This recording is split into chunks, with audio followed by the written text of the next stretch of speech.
네, 월요일 사건 파일 시간입니다. 전 서울지방경찰청 범죄심리분석관 배상훈 프로파일러와 함께합니다. 어서 오세요. 선생님 감사합니다. 네, 어서 오세요. 네. 그 고유정 관련 얘기가 끊임없이 언론을 통해서 나와요. 어디까지가 진실인지 참 헷갈리기도 하고 무섭기도 하고 여러 가지 만감이 교차되는데요.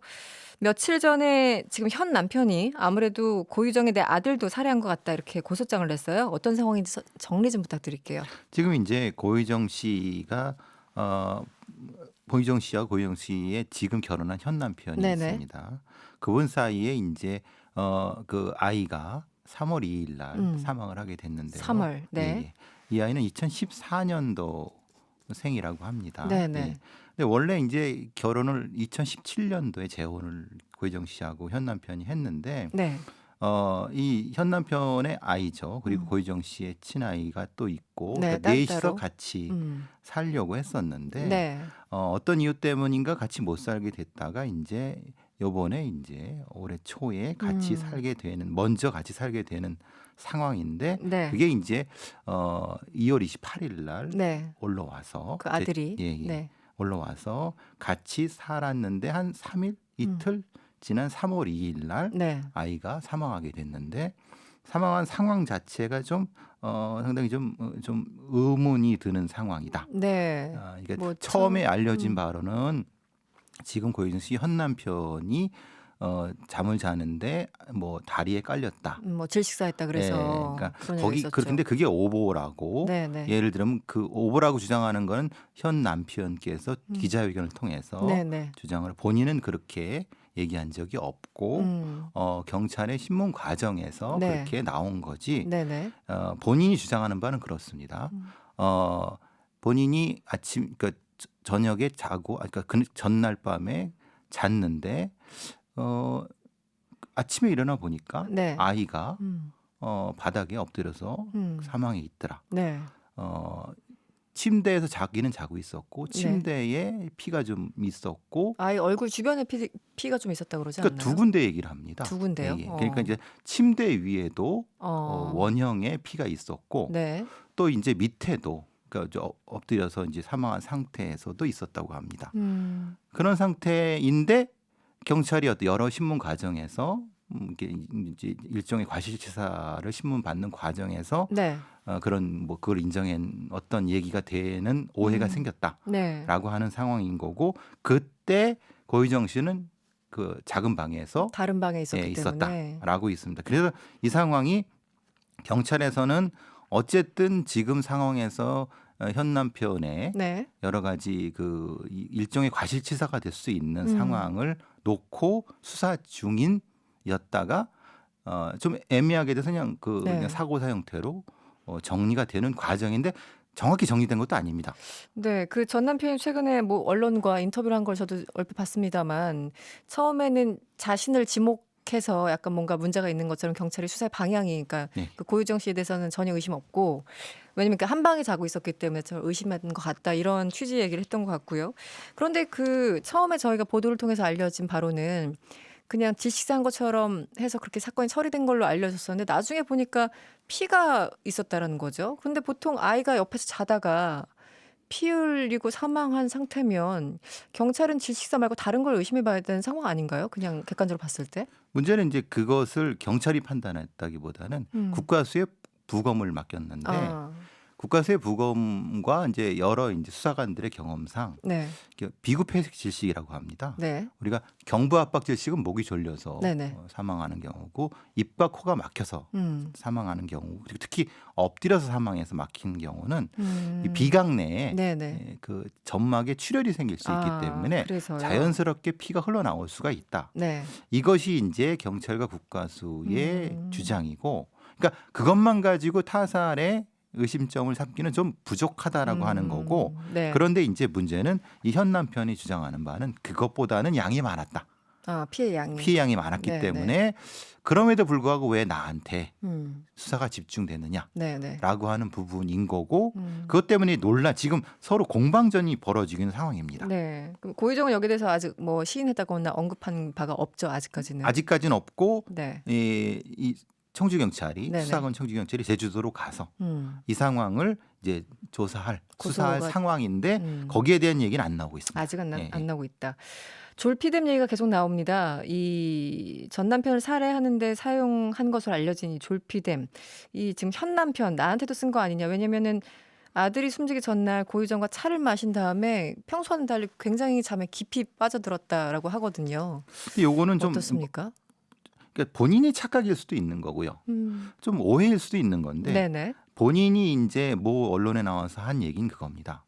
0시 20분까지는 자기가 이제 깨어 있었고 아니면 그때 잠깐 깨서 아이가 살아있는 것까지 봤다. 네네. 그리고 10시에 일어나서 사망한 상황이 봤다.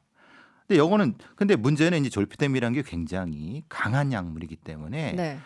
국가수 얘기나 이런 여러 가지 전문가들 얘기는 1년까지도 모발에서 나올 수가 있다. 아, 1년까지도요? 예. 그러니까 근데 실제로는 1년까지는 아니라 하더라도 네네. 최소한 몇 달까지는 나올 수 있기 때문에 네. 졸피뎀을 썼다는 것 자체는 과학적으로 입증된 바는 없는 겁니다. 음. 그러니까 본인이 무엇인가 좀 무력감에 빠져갖고 강제로 있을 수 있겠지만 그게 졸피뎀은 아닌 거죠. 네. 그러니까 이건 전적으로 현 남편의 주장인 주장. 바인데 문제는 왜 이 현 남편이 그렇게 주장했냐면 네. 전 남편이 졸피뎀에 의해서 그렇죠. 네네. 사망됐고 사실은 그것 자체를 자신이 찾아서 줬기 때문에 네네. 결국은 생각해 보니까 좀 연결되는 거 아니냐.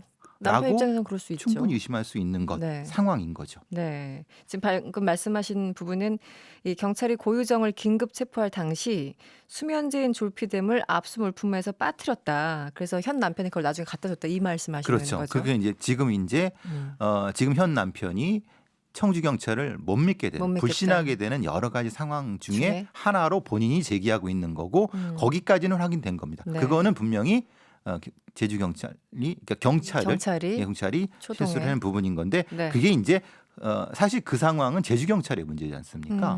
그러니까 근데 여러 가지 경찰에 대한 불신인 거죠. 지금은 이 고유정 전 남편에 대한 건 제주 경찰이 하는데 네네. 이 아이 사망은 청주 경찰이 하는데 그렇죠. 청주 경찰이 본인에 대한 의심을 거둬들이지 않고 네. 또 이제 여러 가지 면에서 의심하고 있는 상황이기 때문에 이것저것을 다 못 믿는 상황에서 그렇게 이렇게 된 됐군요. 것 같습니다. 네.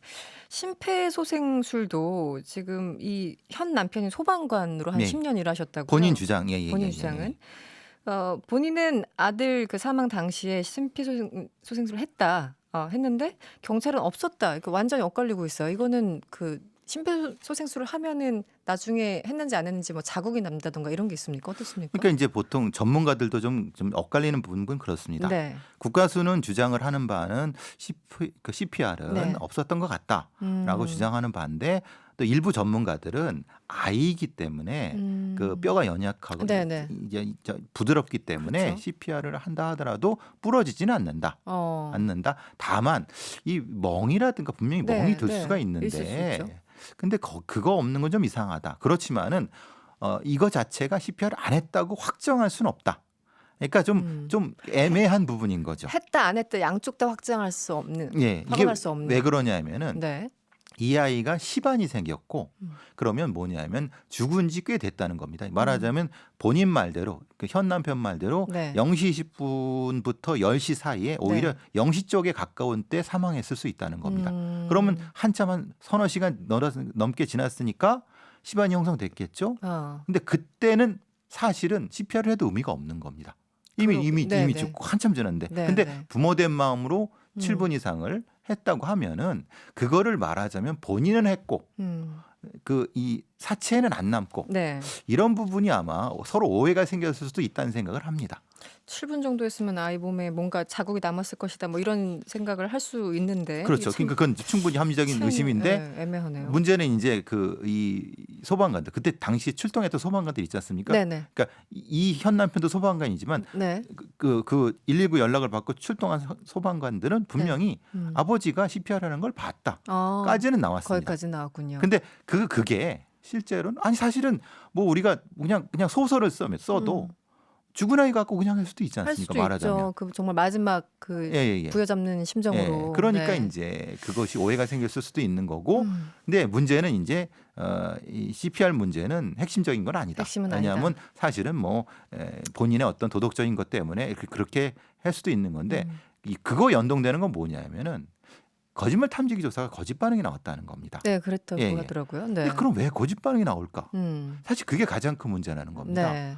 아니 본인의 아이가 죽어서 여러 가지 면의 상황에서 진실되게 말하면 그만인 것을 네. 그걸 거짓 반응이 나왔다고 하면 기계가 잘못된 건지 음. 이것 때문에 그분이, 사실은 예. 좀 계속 논란이 되는 부분입니다. 네, 알겠습니다. 이번 사건, 고유정 전 남편 사건으로 좀 돌아가면 지금 시신을 못 찾고 있는 거죠, 전혀. 예. 어떤 한 부분도 못 찾고 있는 거고. 전혀입니다. 전혀 예. 없습니까? 여러 가지 뭐 발견된 것 같다, 뭐 뼈조각 발견됐다, 다 보도가 다 나왔는데 다 아닙니까? 아닙니다. 지금 뭐 소각장에서 나온 뭐 뼈가 3cm 있다고 그러는데 그 동물 뼈로 밝혀진 아, 거고요. 그렇군요. 사실 우리가 생각해도 아파트 단지에서 나온 네. 소각된 소각용의 어떤 쓰레기 어떤 그런 것이 한 컨테이너채 이렇게 소각되는데 네. 거기서 이제 나왔다고 해서 그거라고 환장할 수는 없는 거니까. 그리고 실제로 이제 제주도라든가 네. 선상에서 투기됐다고 하는 것은 지금 너무 시간이 너무 시간이 됐기 때문에 흘렀군요. 유가족들한테는 대단히 죄송합니다만은 네. 지금은 사실 찾을 길이 사실 참 가능성이 높지 막막합니다. 않다. 그러니까 문제는 그겁니다. 고유정이 실제로 버렸다는 전제 하에서 네. 이 얘기지. 네. 만약에 우리가 착각하고 있다. 수사진이나 우리가 착각해서 사실은 거기가 버린 것도 아니고 다른 어디 묻어놓고 입을 다물고 있다라고 하면은 그래도 지금은 성립이 되는 겁니다. 지금 고유정은 버렸다고 인정을 하지는 않고 있습니까? 거기도? 버렸다고 흔히 얘기를 말하는 했죠? 사수도 근처에서 네. 버렸다고 합니다. 본인이 얘기했죠. 거기까지는. 그리고 CCTV에서 찍혔습니다. 근데 그거는 네. 본인 주장인 거예요. 확인이 안 됐으니까. 그렇죠. 그 안에 뭐가 들었는지는 아무도 모르는 거죠. 그러네요. 다만 그 펜션에서 어떤 행위가 있었고 네. 훼손 행위가 있었고 그 훼손 행위의 합리적 추론으로 봐서는 네. 당연히 받아투기라든가 이런 것은 추정은 할 수 있지만은 그건 말 그대로 추정인데 이 정도를 계획하는 사람인데 네. 다른 가능성도 충분히 생각해 볼 수 있지 않을까. 그러니까 수사관의 입장에서는 네네. 아무리 가능성이 작다 하더라도 유족들을 위해서라도 충분히 다른 가능성도 생각해 봐야 되는 거라고 생각됩니다. 고유정이 2주 전에 말씀하시기를 자기 연민형 사이코패스일 확률이 높다라고 말씀을 하셨어요. 근데 경찰은 뭐 사이코패스는 아니다 이렇게 결론을 냈습니다. 이 부분도 참 논란이 있는 것 같아요. 그건 아닙니다. 왜냐하면은 사이코패스를 확정하려면 PCR 테스트를 해야 됩니다. 네. 그러니까 경찰이 아니라고 한 거는 저는 그건 아니라고 봅니다. 왜냐하면은 네, 너무 성급한 발표다. 왜냐하면은 이거는 사실은 네. 그렇게 발표하면 안 되는 거예요. PCR 점수 테스트를 했는데 네. 점수가 몇 점이기 때문에 이건 사이코패스가 아니다. 라고 하면은 근거가 있는 거지만 그냥 직관적으로 봐서 사이코패스 아니다. 이런 넌센스는 없죠. 그럼 그렇게 발표하면 안 되는 건데요. 그렇죠. 아니고 또 하나는 네. 경계성 인격장애에 대한 부분 때문에 논란이 많이 되고 있습니다. 네. 그게 흔히 말하는 정신 이상 뭐 이런 부분인데 네. 또 뭐 일부 전문가도 그런 얘기를 했는데 정신과 의사분이 어제 경희대병원의 정신과 의사분이 그 얘기를 하신 거는 경계성 이상 성격 장애는 아닌 것 같다. 이제 왜냐하면 이 논란은 왜 그러냐면은 사이코패스가 흔히 말하는 정신과 DSM이라든가 ICD 같은데 없습니다. 너무 지금 개념 자체가 없습니다. 지금 어려운 용어를 지금 쓰고 계셔서 제가. 네. 그러니까 운이가 말하는 네. 사이코패스라는 개념은 범죄의 개념입니다. 아, 네. 그렇군요. 경계성 인격장애라든가 아니면 편집성 인격장애라든가 흔히 말하는 영성 인격장애 같은 경우는 정신과적인 개념입니다. 그럼 그걸 누가 판단해야 되냐면 정신과 의사들이 판단해야 되는 거죠. 네. 그러니까 흔히 말하는 미국 정신의학회에서는 DSM-5라든가 ICD 같은 그 국제 질병 분류 시스템에 들어가는 것이 바로 지금 말씀드린 인격장애, 경계성 인격장애 이런 인격장애들인데 네. 그걸 함부로 판정하면 안 된다는 겁니다. 아직은. 네. 그러니까 정확히 말하면 사이코패스냐 경계성 인격장애냐라고 A, B라고 판정하는 건 이건 질문 자체가 잘못된 겁니다. 그렇군요. 그러니까 범죄학자들은 사이코패스냐 아니냐를 판정할 수는 있지만은 네. 이 사람이 경계성 인격장애냐 아니면 그 무슨 히스테리 인격장애냐라고 판정하면 안 되는 거죠. 그거는 그냥 이제 정신과 영역에서. 그렇죠. 네. 제가 왜 이런 말씀드리냐면 네네. 이 고유정이라는 사람은 경계성 인격장애도 가지고 있고 반사회적 인격장애도 가지고 있는 사이코패스라는 겁니다. 네. 그게 가능하다는 그렇게 겁니다. 가능하다. 예. 네. 하나 이거 좀 짧게 물어볼게요. 고유정이 일했다는 아버지 회사의 헛소문도 돌고 여러 가지 막 억측이 난무하고 있어요. 정말 이번 사태에 대해서. 이 신상과 얼굴 공개한 게 좀 부작용이 있다 이런 얘기도 있던데 어떻게 보십니까? 우리의 인터넷 환경 때문에 그런 부분이라고 분명히 음. 보여지는 건데 이걸 또 다시 지금의 법 체계로도 명예훼손 쪽으로도 분명히 처벌할 수가 아, 있거든요. 그렇죠. 근데 네, 언론 환경이라든가 이 음. 네티즌들의 자정 노력이 우선이 네. 돼야 되는 거지. 네. 이걸 또 법으로 한다고 하면은 그렇지만은 그건 분명한 거는 신상 공개에 대한 일률적인 기준, 네. 좀 통일적인 기준 이런 것들은 필요하다고 봅니다. 음. 너무 이 여론이라든가 아니면 다른 어떤 기준에 의해 좀 갖고 휩쓸려서 하는. 한 부분들. 네. 그러니까 다른 어떤 것을 어떤 예방하지 않은 상태에서 무작정 공개하는 것은 사실 문제 있다고 보여집니다. 네. 문자를 주셨는데 고유정님이 주셨어요. 네, 고유정 사건 때문에 곤혹스러운 요즘입니다. 얼른 수사가 잘 돼서 밝혀졌으면 좋겠어요. 동명으로 살아가는 게 아. 이렇게 힘들 줄이야. 개명은 생각도 납니다. 이런 그러실 것 같아요. 네. 그렇죠. 고유정 좋은 이름인데. 알겠습니다. 그러니까요. 알겠습니다. 지금까지 배상은 프로파일러였습니다. 고맙습니다. 감사합니다.